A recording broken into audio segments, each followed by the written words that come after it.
Welcome to Photoactive, a podcast about photography and technology. I'm Kirk McElhearn. And I'm Jeff Carlson. Okay, this is a two-part podcast. In the first half of this podcast, we're going to talk about what is a photo, which is we're going to go into the philosophical ramifications of what exactly a photograph is. And in the second half, we're going to talk about Black Friday because Black Friday is where we can spend money, right? Exactly. And Black Friday is when this episode is scheduled to go out. But of course, there's going to be Black Friday weekend and Cyber Week afterwards, and basically lots. It's Black Friday month. Yeah, it is Black Friday month. But I think partially because Thanksgiving in the U.S. arrives very, very late in the month. And I think Amazon was like, well, we can't just run this up against our Christmas. So basically, there are lots of deals going on. But as a photographer, what do you look for? But we'll get to that. We'll get to that. First, we want to talk about what is a photo. And this is an interesting question because we had a listener who asked this on Facebook, and I'm not sure that the answers we give actually correspond to what he wanted from his question. This brings up a lot of things we've been talking about lately. So at its origin, a photo is a visual representation of reality at a certain moment in time. It freezes time, unlike a painting, which could actually, since it's painted over a long period of time, the painter may choose how the clouds look or what position the people are in or what expressions are on their face, right? A photograph is meant to be an instant representation.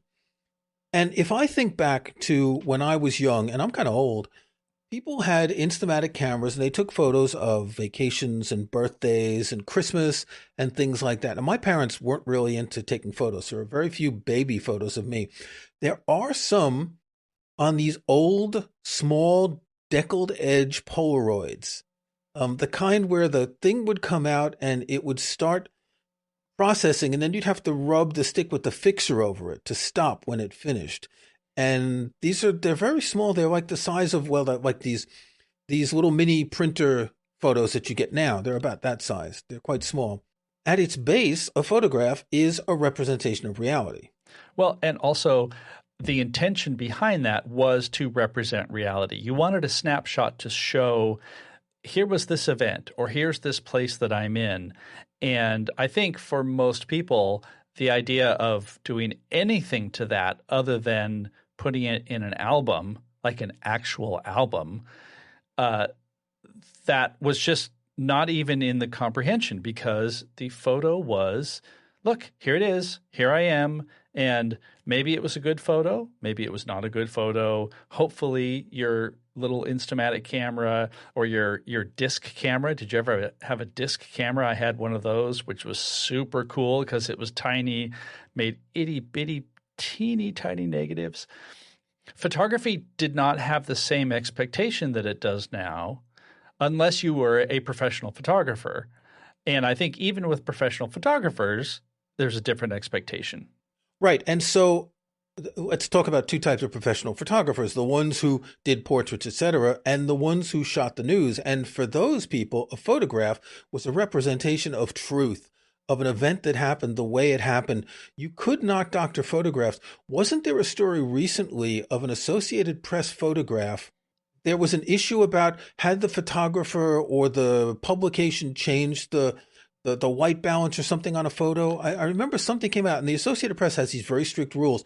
You can crop photos, I think, but you can't do anything else. You can't change anything. You can't adjust highlights and shadows. The photo is what it is. Yeah, there have been a lot of different examples. I remember famously Time magazine, I think, ran a photo of O.J. Simpson and darkened the color of his skin. So the sort of neutral looking photo looked more menacing.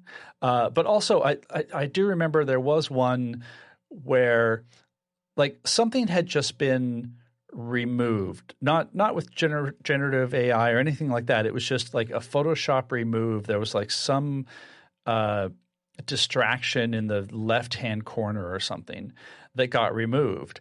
And that really pointed to this idea of no, even if there's something cluttering the frame, you need to keep that in because that's part of the context. That's part of saying this thing that's happening, and I don't even remember what the picture was, like the subject of the picture was, but even if it's just like something off to the side that's distracting, that also tells you, well, maybe it was crowded. Maybe you're in an area that has lots of debris or something like that. And so even though it was a minor edit, especially compared to what we tend to talk about. And in our last episode where we were talking about the Photos Cleanup tool, and you can get rid of distractions and things like that, we approach that as now something that's just a tool that can be had, something we can do easily because that's our prerogative. But here in this context, that was very much not a good thing to do. I remember in Paris in the late 1980s seeing an exhibit of photos that had been doctored, and these were from Russia and China and different countries where people were removed. You don't want to see, it wasn't Lenin or Stalin, but whichever person in the Politburo who got purged, you don't want to see him in the photo. And it was carefully cut out and drawn over, or something was replaced, relatively rudimentary techniques now. But if you looked at it from a distance and you took a photo of the photo and took a photo of that to make it grainy, you'd have to look really closely to tell that someone had been removed. And this is contextual information. If there's 4 people in a photo, those 4 people were together at a certain time. And if you want to remove one from your country's history, you start by removing him from the photos. Mm-hmm. What's the Orwellian saying? He who controls the past controls the future, something like that. If you can change the image of history, then you can tell people, no, that didn't happen. This actually came up. So I taught a Lightroom class over the weekend, and part of what I was going over was using generative remove and things like that. And I think a key part of this that also ties into what you just said is it's not so much did you notice that something has been removed, that someone had been taken out. It's that most people who see this, they're going to see it for the first time and just take it at face value. If I show you an original and then I show you the doctored version of it where I've removed something, you might look at that and say, oh, it did a good job, or there's some pixel artifacts there. And of course, now I see that has been changed. But if you only saw the result of that, and that was the first time you had seen it, we're not conditioned, and I would say we're not yet conditioned to look at something and distrust it immediately, to think, oh, this is an interesting shot. Has it been changed? Are these people the only ones who were there at this situation? But now that it's so easy, I think we have to approach everything with, all right, is this a doctored photo, and how much has it been doctored? And then we don't trust anything. And then we crawl into a hole. Sorry, took that too far. In a recent interview, Apple's Craig Federighi said something like, for Apple, photos are memories. And they don't want to go down the route that Google's going, where you can take a photo with a Google phone of, let's say, 3 people, and then you give the phone to someone else and you go stand next to the group. And the Google phone makes a composite of those photos like all 4 people were in the same photo. It's kind of the opposite of removing the guy from the Politburo, mm-hmm. right? So you might want to do this as a memory that 4 people were together if you have no one else who can take the photo for you, right? But it feels weird that they're giving people a tool to insert other people into photos. Now, if you're good at Photoshop, you can do this anyway, right? You can select someone, get rid of the background, put it in, and it's even not difficult anymore.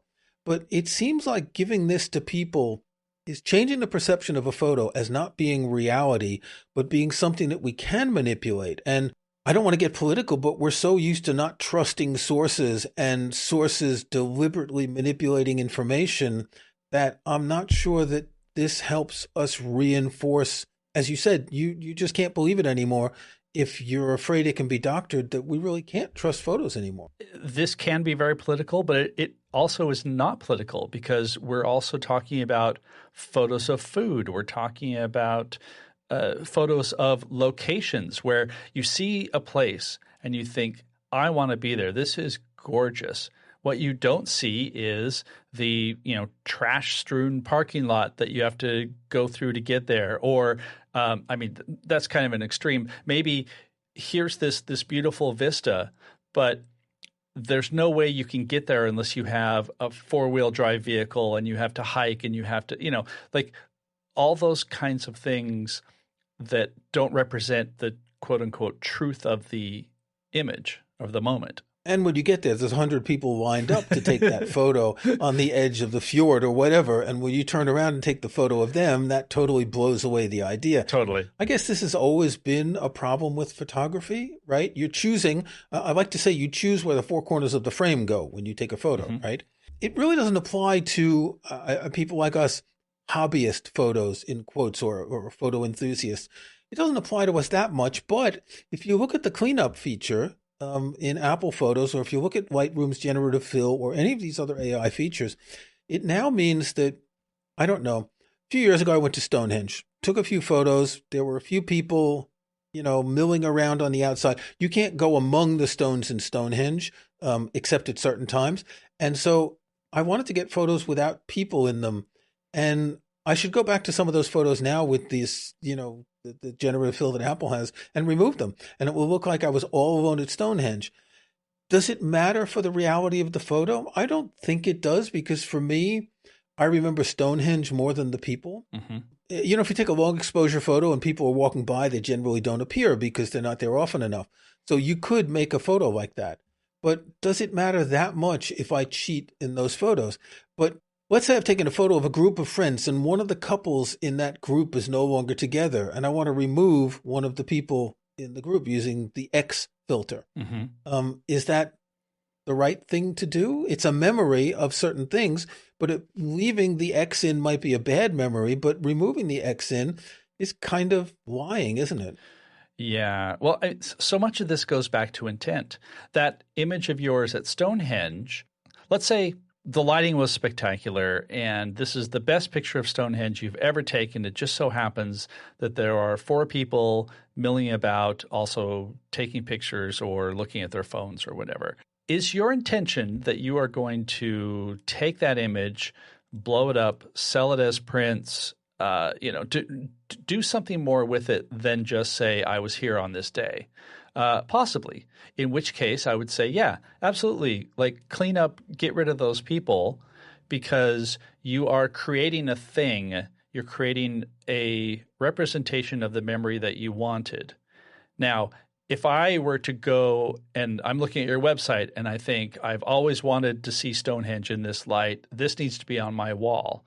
Am I going to care that maybe there were some people in it before? No, because that is an artistic photograph. Now, if you said, wow, every single time I go to Stonehenge, I'm the only one there, then maybe that's more deceptive. So it's that intent. It's that, am I carrying this off as a factual thing?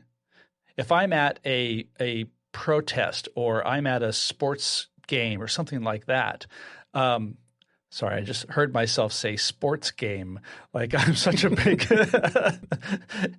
if I'm at a sporting event, those are things that are more inclined to need to reflect reality, because it's a thing that happens. It's a newsy thing. So here we are. What is a photograph?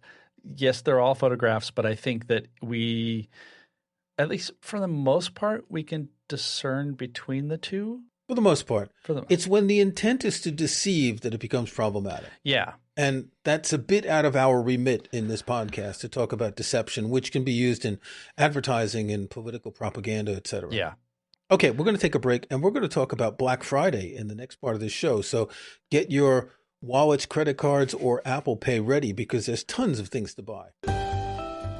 Currently featured by Apple as an app we love, Nitro is the new photo editor and manager for Mac, iPhone, and iPad from the developer of RAW Power. And now, Nitro is on sale for the holidays. You can get Nitro for 50% off until December 2nd, 2024, and 20% off after that. Designed for every photographer and every photograph, Nitro combines flexible storage options, unmatched camera support, and professional editing tools. If you liked Aperture or RAW Power, you'll love Nitro and its beautiful user interface. On the editing side, Nitro includes full masking support with AI masks, gradients, and brushes. Remove dust blemishes and other imperfections using clone and spot removal tools. And just like RAW Power, you can apply RAW-specific tone and tuning adjustments. Nitro gives you more control over Apple's RAW decoder than any other app, and it's great at editing JPEGs and HEIF images too. For organizing, your photos can live in Apple's Photos library or in the file system with support for XMP sidecars and synchronizing metadata and edits with iCloud Photo Library. Nitro also supports more cameras and formats than Photos, Darkroom, or Photomator, including compressed Fujifilm RAW files and the Nikon HE format. And while comparing shots, synchronize pan and zoom of up to 16 images at a time. Integration with ExifTool on the Mac lets you see and compare all the metadata in your images. Try Nitro for free for 7 days without any obligation. No subscription sign-up, no nonsense. And remember, you can get Nitro for 50% off until December 2nd, 2024, and 20% off after that. Okay, so we are releasing this on Black Friday. We've been planning this for years to be able to release an episode on Black Friday. Have we? This is the only time we've been able to do it. Not really. Have it's just a coincidence. Well, we did switch around. We did skip a week or two recently, but it's only an accident. And the reason we want to talk about Black Friday is because, well, we're photographers. We buy stuff. We buy gear. The first thing I think we should mention, and we were talking about this before we started recording, is Black Friday a good time to buy cameras? I don't think so. Camera manufacturers tend to have sales in late spring, early summer to get people to buy cameras before they go on vacation or before they have time off, right? And you're unlikely to get a lot of camera deals on Black Friday. This said, you might get some that aren't new. If a camera manufacturer is planning a new camera for next year, they might start discounting a current camera, and you don't necessarily need next year's model. It might be a good time, but Black Friday is when we buy accessories. I actually purchased a unicorn recently. A unicorn? A real unicorn? An actual real unicorn. Awesome. It was Friday morning, and I got an email. There's a department store in the UK called John Lewis. They sell everything from clothes and cookware to white goods and TVs and furniture. And I had left my email on the page to be notified when the Fujifilm X106 was available. And Friday morning, I got an email. I went to the website. It said 3 available, 12 sold in the last hour. I clicked buy, and I now have a Fujifilm X106. We'll talk about that in a future episode. It's as rare as the teeth of hen. It's as rare as a unicorn. But Black Friday isn't for that. Black Friday is when you buy the memory card, the SSD, the camera strap, the tripod, the camera bag. Yes, I've got 4 memory cards that were unopened in my drawer here that I'd bought on previous Black Fridays and Prime Days. Because when I got the camera, I had to put a memory card in, right? But let's think of the kind of thing you'd want to buy on Black Friday as a good camera accessory. Now, I'm going to start with one which is actually something I wouldn't have thought of last year. It is a Thunderbolt cable. The reason is I also have a brand new M4 iMac, which maybe we'll talk about later. It has 4 Thunderbolt ports. The Fujifilm X106 has USB-C. My Leica Q2 has USB-C, which means I can connect either of them using the same cable to my Mac for 2 reasons. One, to charge, the other to transfer photos. Mm-hmm. Now, it's not going to get full Thunderbolt speed, but I have a permanent Thunderbolt cable connected to my iMac to plug into whatever I need, whether it's to charge my keyboard, my mouse, or to connect to my cameras. So if you do have a Mac with Thunderbolt ports, a lot of Thunderbolts, maybe you bought a new Mac Mini, and you've got 1 or more cameras that have USB-C, I would recommend buying a Thunderbolt cable. Don't buy Apple's. It's too expensive. There are third parties you can get them from. You might find Black Friday deals for this. Mm-hmm. I've got Thunderbolt 4 in the iMac. I don't know which version this cable is. USB-C cables are notorious for not saying which versions there are. It's a CAL digit. I think it's a Thunderbolt 3 or whatever. But with USB-C finally becoming ubiquitous, finally, my iPhone, my iPad, both of my Macs, they all charge USB-C, and my cameras. What this is allowing me to do is no longer take the SD card out of the camera. That sounds like a wonderful luxury. Yeah. So yep. I'm going to add on to that and say the problem with USB-C and Thunderbolt cables is there are so damn many of them, not just in quantity, but in specifications. So make sure you look at like the power that it will send, the data that it will send. I mean, I'm actually quite resentful that we have to deal with all of this. Like, why couldn't it have just been easy? The port itself is easy. You plug it in top, bottom. Like, we don't have to worry about that anymore. But this is just my itty bitty mini rant. I will point to one thing. So our friend Glenn Fleischman wrote an article for Tidbits about Thunderbolt 5 because the new MacBook Pros, I think, have Thunderbolt 5. And the short version is, unless you are doing some super heavy video work or need super high transfer speeds, don't worry about it. But it's good to know what it is. And we'll try to put some links to some different cables. I've actually got some cables this last year that were good for charging so that you can, for example, I bought like a little USB-C power brick thing that is in our living room, and then a long red USB-C charging cable that I can use to charge my MacBook Pro or my wife's MacBook Air, kid's Chromebook, whatever. Your iPhone. Yeah, exactly. So like sometimes like you need to make sure that the cable will transmit enough power. And I hate myself for having to say all this because it's dumb, but it's the reality. But that convenience can be a huge thing. Yeah. I would also say in terms of accessories, I don't know. Occasionally I see lighting gear on sale for Black Friday. That would be a good thing to pick up. Soft boxes, hot shoes, things like that. But even like I'm looking at some of the things that I've bought. AirTags. AirTags always go on sale for Black Fridays because they can discount them for like a pack of 4 for $70 or something. Normally, I think it's $100. And if you don't have AirTags in your camera bag and your computer bag and your car, I find them exceptionally useful. And in fact, I actually just got another set on sale that arrived the other day. It's super useful, and also they can do a little bit more. You can share them with somebody now, and it's very useful. What else?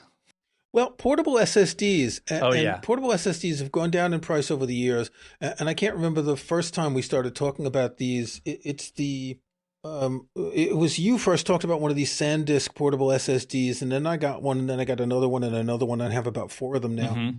Mm-hmm. Each time they're like 25 or 30% less, and you go a couple of years, and they're half price, and then half price, and they're to the point where you can replace external hard drives with these almost. I have 2 4-terabyte SSDs that I bought, where I bought the naked SSD with an enclosure, and I used them to have 2 Time Machine backups. And no more spinning disks. They don't have to plug into power. It's amazing, that sort of thing. Well, speaking of spinning disks, I will actually point out that when it comes to having a large amount of storage, a lot of big internal like 8, 12, even 16 terabyte drives also go on sale. And sometimes that's for like NAS units or things like that. But, you know, photographers, we generate a whole lot of data, and like for me, I have a 12 terabyte media drive. That's where all my old photos and video and everything goes. So for massive amounts of storage, those old spinny disks are still good, and they still work, and you can get them for good discounts during this. Do you also have a 12 terabyte disk to back up your media disk? Yes, I do. Okay. See, that's the thing. If you buy one big disk, you better get another one to back it up. Exactly. I remember as hard disk got bigger, I kept getting worried about, is it really safe to have this much data? Mm-hmm. And, you know, I'm thinking 1 terabyte, 2, 4, et cetera. And now we're up to like, you can get some 20 terabyte hard drives, spinning hard drives. But make sure you buy 2. Yep. So you always have a backup. I have an 8 terabyte media drive, which has my Plex library and a whole bunch of other things. It's called Media. And next to it, I have a drive called Media Backup. And I use Carbon Copy Cloner to back it up every day to make sure that it's duplicated. So, yeah, data. We have too much data. So what else can you get? You can get camera straps. You can get this might be a good time to go to the Peak Design website. We're both fans of Peak Design stuff, and I'm pretty sure they're doing a Black Friday sale. I've got Peak Design straps on both my cameras. I've got a Peak Design case on my iPhone. I think I mentioned it as a snapshot. I first bought their case for my iPhone 14, and I bought another one for the 16. They have great bags. I use a everyday sling as my bag when I go out and I need to carry stuff. I have too much Peak Design stuff. I've got a tripod. Um, so that might be a good place to look. If there's any other brand of gear that you really like, this is the time to check it out.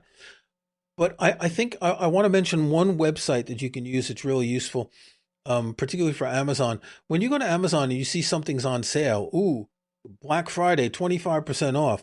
You don't know if it was actually 30% off the day before. So if you go to camel.com, you paste in an Amazon URL, you will see the price history of this. You can also check this out now to look at the price history of, let's say, last year's Black Friday, and to prepare yourself for Black Friday. But don't always think that all the Black Friday deals are actually Black Friday deals. Yeah. There's, unfortunately, sometimes they will raise the prices and then be able to say, hey, it's 40% off. You're like, well, it's 40% off the price that you just made it, but not. Yeah, that's kind of skeezy. And actually, I would say sites like Wirecutter do a good job around this time. Also put a plug in for CNET, which is I've been doing a lot of work for them, but they focus a lot on different deals and different whether or not things are actual deals versus what they seem to be. So again, sort of like talking about what is a photo, what is a deal? Like go to trusted sources to help you identify what is an actual deal. We would be remiss if we didn't mention Apple, who's probably going to have a Black Friday sale, but they don't really discount, popular things like iPhones.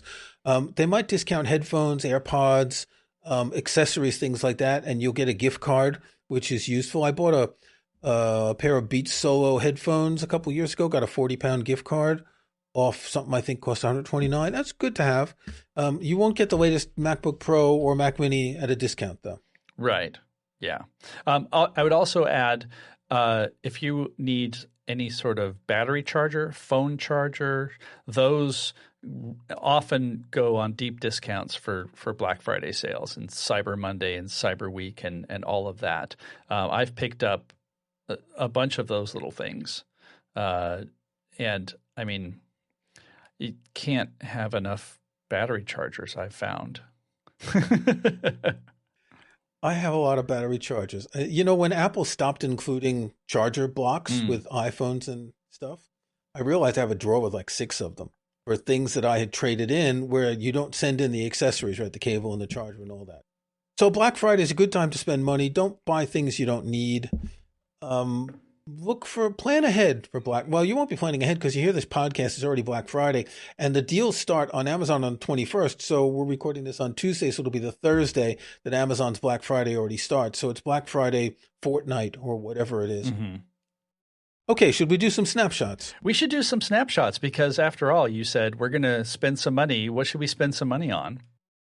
So for my snapshot, I bought a bag from, as you just mentioned, Peak Design. They had a Kickstarter that was going on, and I have a Peak Design backpack that I use all the time. I have a sling that I use all the time. But then they came out with this outdoor line, and I realized that although I love my sling, I think it's a 5-liter sling, they had an outdoor one that was a 7-liter. And so when I've been carrying that, say I went to New York, I went to Stockholm, it was always just a little bit too tight. So I went ahead and got this. So it's the outdoor sling, and it retails for $90. It doesn't have as much padding as the previous slings, which is kind of part of the point. It's designed really well. I got the Eclipse color, which is this great purple. Actually, I think it's the same color that you have on your phone case. It looks the same as my iPhone case, yeah. Yeah. And then there's space enough in there. I also got one of their, I think, extra small camera cubes. So I can pull that out, or I can put the camera cube in if I want to have a little bit more structure, a little more padding. But so far, I've been carrying it around quite a bit. It's really great. You took it on a trip to California recently. It's just like so many things with Peak. It's really well made, and I highly recommend it. I like that it has less padding because I find that the one I have has a bit too much padding. Yeah. It makes it take up space when there's not much in it. Yep, exactly. So what do you have for a snapshot? I don't know if I mentioned this here, but some months ago, I bought a new 4K Blu-ray player to upgrade my home cinema system a little bit. And I decided that I want to buy really good-looking movies in 4K Blu-ray because you just don't get everything when you rent them or buy them online. They're still compressed, their bit rate is low, etc. And I bought a handful of movies, and I watched one a few weeks ago, which is, it's got to be one of the most beautifully shot movies I've seen in a long time. It's Christopher Nolan's Oppenheimer. If you haven't seen the movie, it's breathtaking. But watching it like this, I first rented it from Apple for, the normal 4K, but seeing it in the quality that you get in a 4K Blu-ray is really quite something. One of the reasons this is interesting, I'm not the guy who looks at all the extras on DVDs and Blu-rays. I don't buy them for that, but I did for this. I become quite enamored of Christopher Nolan's style and the way he shoots, and his, particularly his support for shooting on film. And when you look at the thing about how this was shot with these massive IMAX cameras and this one guy holding the camera, they go through the detail of how they tried to get the images the way they did, about how careful they were about the lighting and the balance. If you've seen the film, have you seen the film, Jeff? I have not seen the film yet. I feel bad about saying this. You have not seen the film. Okay. There are a number of things in it that look like special effects, right? Where they're just they're not very long, but it's like, this is what the inside of an atom looks like whizzing around. Well, in the making of, they show that every single special effect in the film was shot in camera. There's no CGI in this film. And they show how they made some of these things, like a guy swirling a bunch of lights against a black background. I mean, the most Harryhausen thing you could imagine for special effects. I think the film itself is one of the great films of recent years. He described it as a film in 3 parts. There's the origin story. So this is Oppenheimer growing up and all this. Then there's the heist movie of him getting a bunch of people together to do the thing. And then there's the courtroom drama, because there's this whole thing about Oppenheimer later being accused of being a communist, etc. I won't do any spoilers. You do know that the bomb worked, though, right? There was a bomb? What? Yeah. Okay. Anyway, it's a beautiful film if you can see it as you should. And I'd love to see it in an IMAX cinema. But the next best is to get a really good Blu-ray player and see it at home. So Oppenheimer, 4K Blu-ray. I paid about £16 for it. I just checked on Amazon. It's currently $19.99. My bet is on Black Friday it's going to be down to £16 again. That makes sense, yeah. Nice.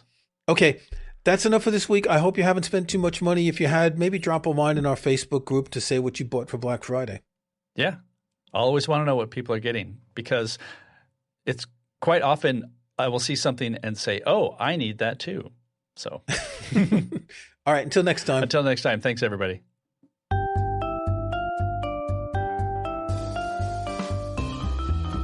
Thanks for listening to Photoactive.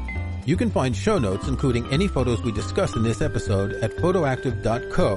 That's photoactive.co. We couldn't afford the M. You can join our Facebook group at facebook.com/groups/photoactivecast. That's photoactivecast in one word. You can subscribe to Photoactive in your favorite podcast app or on Apple Podcasts. See the links on our website. And think about leaving us a rating or review in iTunes or in your podcast.